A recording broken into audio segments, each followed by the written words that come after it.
My name is Reuven Harrison. I am the CTO and co-founder of Tufin. In this session, we'll discuss the relevance of firewalls in today's organization's security strategy.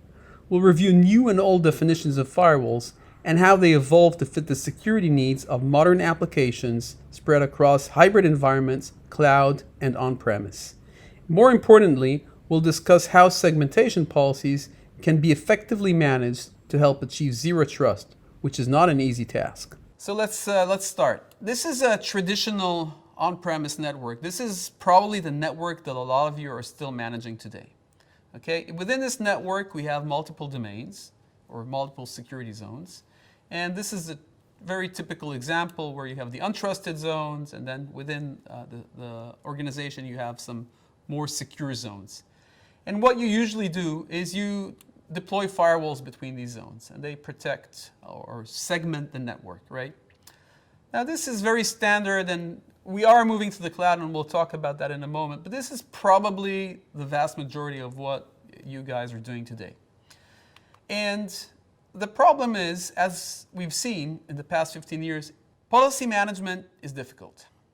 Okay? Even if you only have 50 firewalls or 300 firewalls, it's still difficult. And what we see across all of the deployments of Tufin, the vast majority of our customers have policies that are overly permissive. They allow more than you actually need. And that goes against one of the fundamental principles of security, which is the least privilege principle, right? You should only allow what is needed for business. And the reason that happens is because policy is very difficult to manage. We'll see in a moment in more detail what that entails. But we also see a very common problem that the change process is too slow.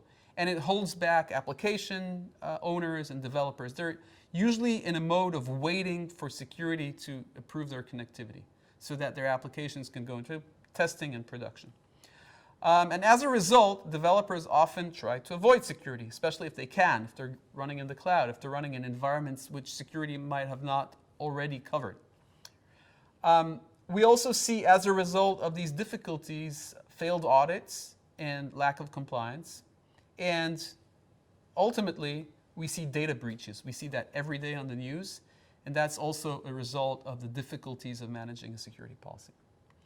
Now it's becoming even more difficult because the traditional network is expanding. It's expanding to cloud, to IoT. The WAN is becoming larger, SD-WAN if you like, mobile networks.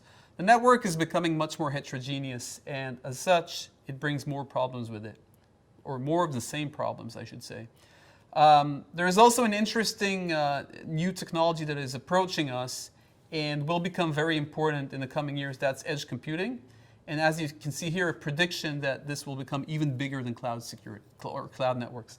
So the network is going to be heterogeneous more and more over time, and that's going to cause bigger problems with security policy management. Here's an example of what a future application looks like. It's actually current for many of you, but moving forward, this is going to be the standard with applications. So applications are going to be deployed across multiple clouds, okay, and they're called multi-cloud applications. Here's a simple example where an application consists of some workloads that are running on-premise, perhaps on some VMs, and also they have access to a back-end server or user database or a mainframe or some other system that's running on-prem. And then we have elements of the same application that are running in the cloud, maybe on Kubernetes, maybe using cloud storage and other services in the cloud. Here we have also an example of the application which is performing authentication, user authentication with an external service, right? Many services today providing user authentication, and the user that connects to the application. Okay, so it's a simplified application, but you can see that it's composed of multiple clouds. The code that developers write is actually just the glue that combines all these components. Actually, one of these important components is open source too, right? Developers today use more and more open source components, and they combine them together using code that they write. It is practically impossible for any single person to be an expert in all of these technologies and platforms. And they're also evolving very rapidly. So Kubernetes, for example, has a major release every quarter, and the cloud providers release multiple new services every month, right?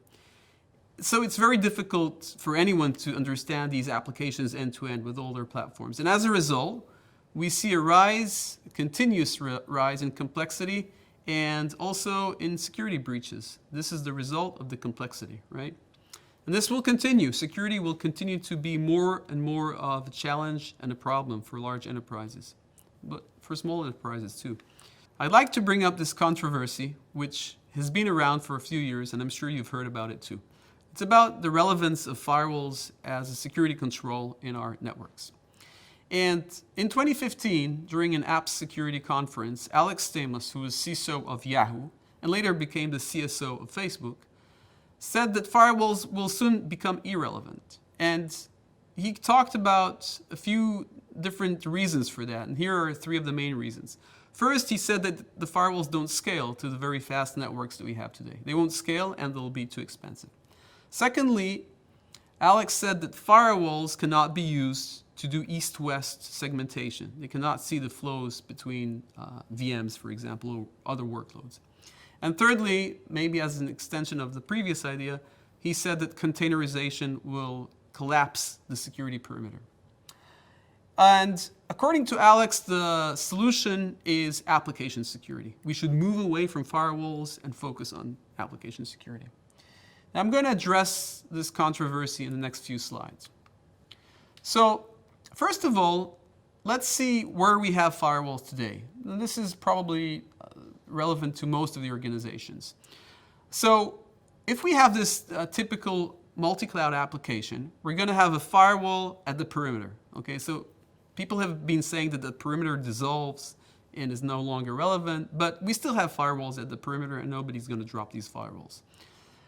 Then we have internal firewalls to segment between the security zones, just like we saw on the first slide.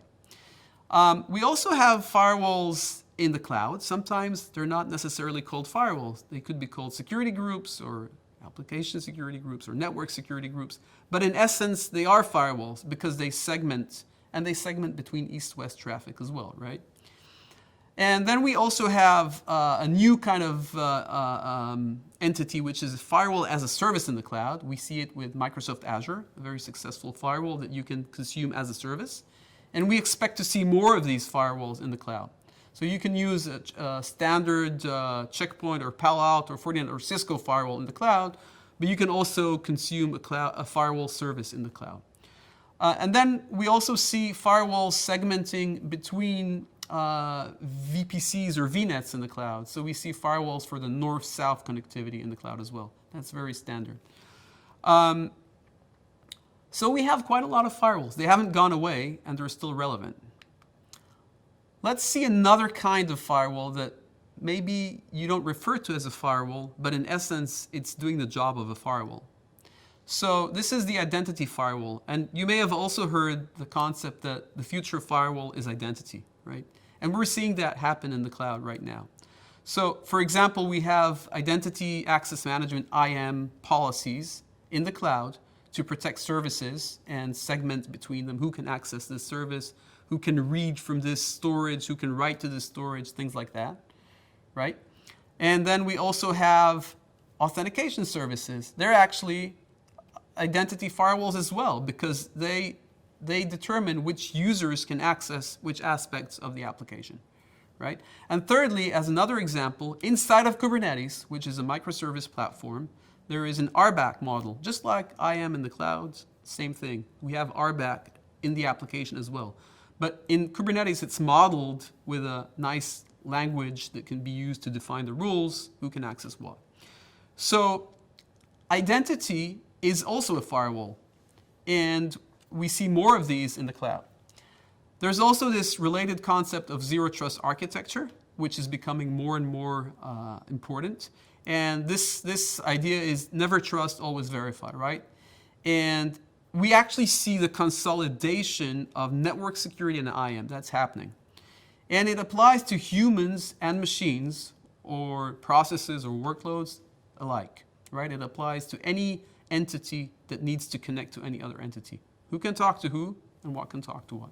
But that's not all. We have additional types of firewalls. And again, you may not have been referring to them as firewalls, but in essence, they're still doing the same thing. Who can talk to who and what can talk to what. They're enforcing these policies for us, right? So I want to talk about OS level firewalls. Okay, and it's something that maybe network security people don't consider part of their domain, but I can tell you for sure that developers and application people, they don't consider it part of application logic either.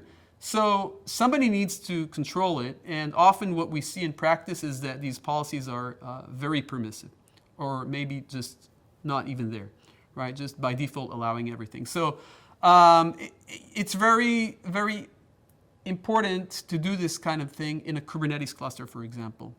Isolation at the OS level is maybe ignored on a standard Linux machine, maybe. But when you're using Kubernetes to do micro-segmentation between containers and workloads, it's actually built into Kubernetes. So there's the concept of C groups and namespaces that are used by Kubernetes to isolate the workloads. And then you have SE Linux or AppArmor or SecComp, which are types of policies that you can enforce to do additional segmentation and to restrict the workloads from what they can do at the operating system level. Here's one last example of firewalls that, again, you may not necessarily consider as a firewall, but for all purposes, they are firewalls. And these are application level firewalls. Proxies, load balancers, application gateways. The proxy might be running on your network, maybe doing egress control, who can go out to the internet. They may be running inside a Kubernetes mesh, a service mesh, or they may be running as a load balancer. Load balancers are proxy, and proxies are very similar in what they do. And there's this relatively new concept of an application gateway, which sits in front of your application and also provides security amongst other things for your application. Now, WAF is another example, right? A web application firewall. It's an application level firewall. And these are all firewalls with policies that need to be managed. And in essence, what I would call a firewall is anything that enforces a policy of who can talk to who or what can talk to what. So coming back to our controversy, Alex Stamos said that firewalls will become irrelevant in a few years, but in practice we're seeing more firewalls. And it really depends of what you consider as a firewall, but if you take the more generalized concept of a firewall as something that enforces a policy of who can talk to who and what can talk to what, then we see more firewalls, more types of firewalls, more technologies of firewalls across the different layers and scopes of our network, right? And I've kind of sketched out a few ways of thinking about this. The scope could be subnets or security zones or containers or workloads or users or applications, right? And the vector that we're protecting is another kind of dimension, the network vector or the operating system vector or data, file systems or API calls, or the supply chain, which is also becoming an important attack vector.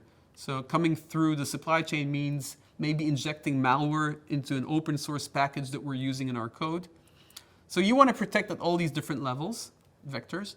And finally, the tools that you use to enforce your policies. And I just call them firewall tools in general. They could be network firewalls or next-gen firewalls. They could be security groups in the cloud, or proxies / load balancers, or a web application firewall, or SE Linux, or agents on your machines. Anything that can enforce a policy. So a firewall is anything that can enforce a segmentation policy of who can talk to who and what can talk to what. So what is the purpose of having all these firewalls in place? Because obviously it's a burden, right? Managing them, deploying them, configuring them. Why do we have them? We have them there to prevent attacks. And attacks apparently have a kind of a template or a pretty standard way of progressing from entering the network all the way to stealing data, for example. And Mitra has done a good job in breaking down these steps. And it's available on the internet for free. If you're not familiar with this, I really recommend take a look at it. It's called the Attack Matrix for enterprises. And you can see how an attack usually happens. So it starts with initial access and then execution and the other steps that I'm not going to go into.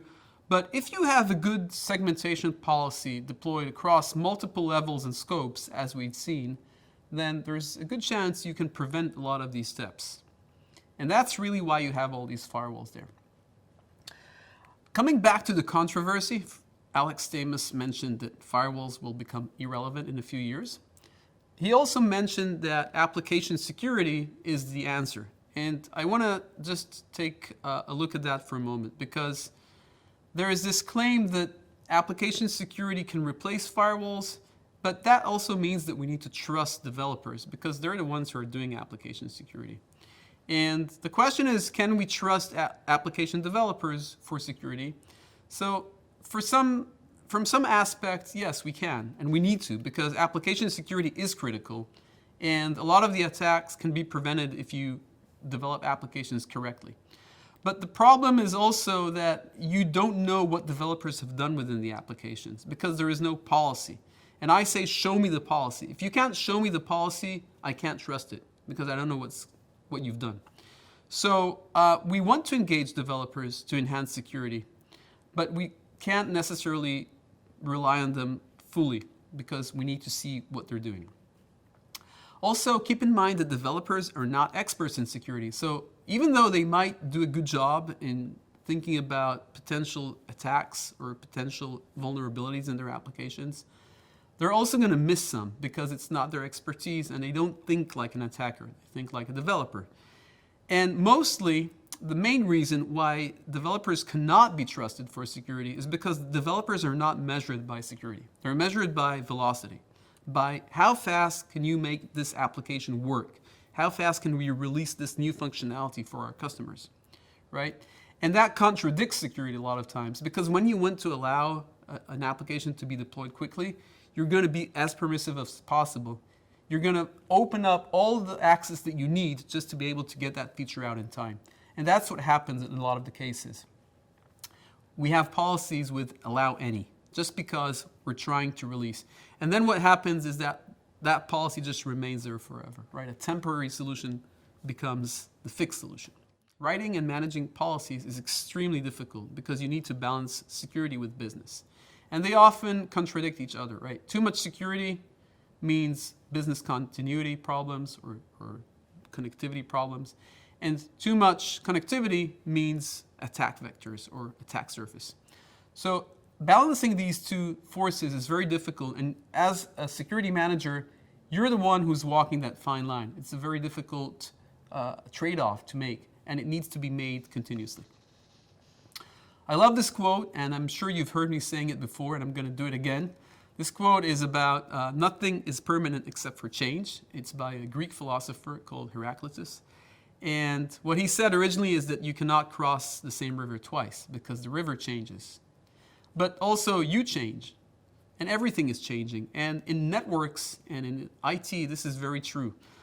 You're deploying new applications. The applications are being changed. The architectures are being changed. We're moving from traditional network security to zero trust architectures right now.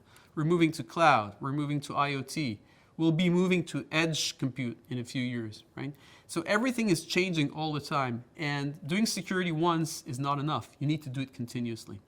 And that makes the problem of security policy management even more difficult. Let's take a look at a typical security policy lifecycle in a typical organization. It begins with somebody writing the initial policy, right? That person is usually not around, because that happened many years ago. And now what we have is a policy which has many holes in it, because over time, application people have come and requested connectivity that was not considered in the original policy. And we punched holes, right? We opened up more access. Our policy is full of holes. And these holes are necessary for business. That's okay. It's aligned with the principle of least privilege. But what we fail to do very often is seal the holes once they are no longer needed. So these holes remain in there. But luckily, you use tools like Tufin to remediate these holes, right? To fill them in, to detect unused rules, unused objects, to do automatic policy generation and replace very permissive rules by more specific rules. And also to automate the change process of requesting and approving and documenting the holes that you punch in your policy. So this is a kind of simplified security policy lifecycle, because in practice it involves many stakeholders. It involves multiple change management tools, different business processes, policy languages, and more. But at a high level, this is what a policy lifecycle looks like. And it's very challenging because, as I said, it's continuous. It needs to be continuously done. Now, what's happening is that our change rate is accelerating, right? The velocity of the applications that are being deployed is much faster than it used to be 5 or 10 years ago. And as a result, our security needs to be much faster. So we say automate, right? And a lot of you are automating. A lot of you have automated the change process. And some of you have done zero trust change automation, which is great because that improves accuracy, it improves the quality of your policies, and it also segments your networks better. But developers are moving so fast today that they're usually not willing to wait more than a few minutes for a policy to be applied. So they use this, this slogan of move fast and break stuff. I'm sure you've heard it before, right? And it breaks the policies too, right? So we need to be prepared for that. And one of the ideas that we came up with here in Tufin, maybe a few years ago, we talked about automatic policy generation, and a lot of you like that and use that. I've seen customers doing that successfully on their firewalls.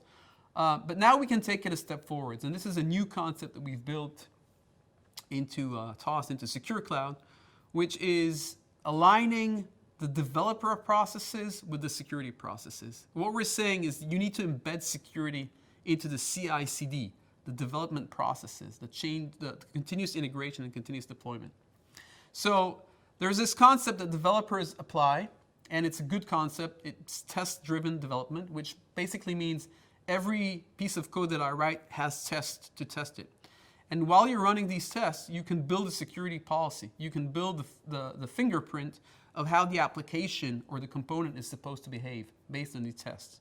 And that could be the baseline of your policy. And you could use that to generate policies on the fly at the speed of developers. So it's very new. It's a new concept. We actually call this immutable policies because it means that you don't need to adapt the policies that are deployed in production. You generate a new policy every time an application is changed. But you also need to reconciliate it with the policies that are actually running in production, because things that happen in production may never happen in tests and vice versa. So this is something that is still evolving. It's a new concept. But what's nice about it is that it aligns development motivations with security motivations. And it brings them together to solve a problem together rather than in a conflict. Okay, simultaneously with the evolution of our networks to become more heterogeneous and using different platforms, we also see this shift in applications becoming more software-driven and less IT-driven. So if in the 80s or 90s we were using a lot of physical servers, maybe VMs later on, and then the VMs became services in the cloud and containers and the orchestration and Lambda functions, which are pure software. Today, a lot of the applications or the developers use pure software only. They don't have any touch points with the underlying infrastructure. And that means, first of all, that IPs are less relevant. So we use less IPs in our policies. We use other identities because a Lambda function, for example, you don't even know which IP it's going to be run on. It's a service, so there's no IP to protect. So use different types of languages. That's one impact of this shift to software. But the other impact is that we have a much smaller scope. For example, a microservice or just a single function. And this rich context allows us to write better policies. It allows us to do micro-segmentation. Here's an example of micro-segmentation. Okay, rather than just saying this IP can talk to this IP, we can now say much more. We can be very precise. We can say this service can talk to this service. And we know exactly what kind of service it is and what the service does. But we can also go deeper and say this process can talk to this process, right? We can go all the way down to the process level. And this micro-segmentation allows us greater control and greater segmentation, which is good for security.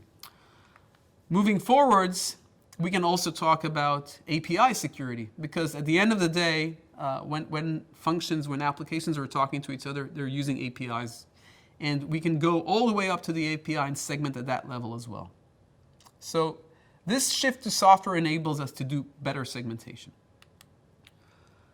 So based on everything that we've seen, here are some conclusions and some working assumptions for you to keep in mind as you manage your security policies.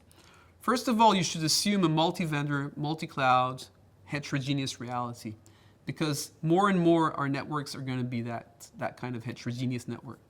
Secondly, because they're heterogeneous and implementations will change, you want to have a higher level policy that is abstracted away from specific implementations. Next, you also want unified and central management. Okay, if you want to get that central visibility across the different domains and different platforms, and you also want to be able to control who can talk to who and what can talk to what across these different platforms. Now, controlling doesn't necessarily mean enforcement. It could just mean alerting or even just visibility to the violations. But you need that unified visibility. Also, you need to assume that policies need to be adapted continuously. And writing a policy once is never sufficient because, as we've seen, change is inherent. So you need to be able to learn and adjust and optimize policies continuously. And ideally, you want to do it at the same speed that the developers are changing their application. So you would like to integrate your security controls into the developer processes. Remember that 99% of firewall breaches are a result of misconfiguration. This is a result of Gartner's research, and it makes a lot of sense because the enforcement itself is actually quite bulletproof. It's been developed over many years by specialists, but the policies are what you are responsible for, and they're very vulnerable because of all the reasons that we mentioned, because of the difficulty of managing a policy. Finally, I want to say that a policy should be a first-class citizen. It is for us, obviously, because that's what we do all day long. We develop tools to manage policies. But for you, for the security managers, you should also think as policy as a first-class citizen. And that entails a few things. It means, first of all, everywhere where you're enforcing a segmentation policy, there is a policy, right? So any segmentation tool, not just network firewalls, they have policies, and you should think of them as a policy. The policy actually acts as a valve between business and risk. So it's a trade-off between how much connectivity you're going to allow versus how much risk you're willing to take. And that's your policy that controls that balance. The policy needs to be visible, and it needs to allow you to control the segmentation, right? So show me the policy. If you can't see the policy, you can't trust it. Therefore, policies that are maybe enforced inside of an application that is written in some programming language is not something that you can trust because you cannot see it. The policy has a life cycle, as we've discussed. It's established as a baseline, and then you punch holes in it, and then you seal the holes as they're no longer needed. And this life cycle is continuous.